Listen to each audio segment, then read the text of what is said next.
little bit personal now. Chances are you're watching this newscast in bed right now, so is your partner nearby? If you said no, you're not alone. Tonight, we're taking a closer look at the trend of separate bedrooms, what's driving it, and whether it can hurt or help your relationship. I know. Here, honey, I'll show you what I mean. Remember Lucy and Ricky in separate beds? Outdated, right? Yeah.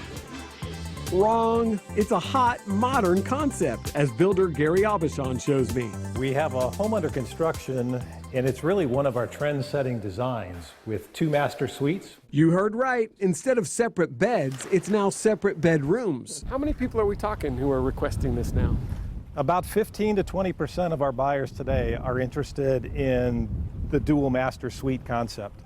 In fact, for years, the National Association of Home Builders has been predicting nearly 60% of future custom homes will have dual master bedrooms. Now, what do we have here? Something special, obviously. Well, this space is going to be fun. This is going to be the sunset deck. Yes, so you it got is. one on the back on the river, and then We this do. one out on the front. Yep. Okay, so maybe most of us don't have quite the budget for separate riverfront balconies, but how do you make it work if you're among, as one study estimates, the 40% of couples sleeping separately? How'd you get into this line of work? Oh, I always wanted to become a sex therapist. Alicia Allen tells me sleeping separately isn't always what it seems. There's this stigma that if you sleep apart, it's code for the relationship's on the rocks, or you guys aren't having sex, and that necessarily isn't true. In fact, the most common reasons she hears are not emotional. I see couples sleeping apart for health reasons.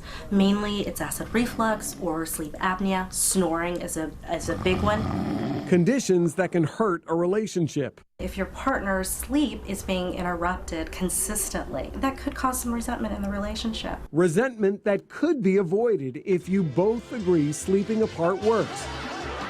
And remember, whether you're side by side like Lucy and Ricky or in separate suites on opposite sides of the house, where you say goodnight may not be nearly as important as how you say good morning. Then that creates an opportunity to come back together and talk about, well, how do we maintain intimacy in our relationship if that part of our relationship is being spent separate? That doesn't necessarily mean that intimacy goes out the window. It's falling asleep, not falling apart.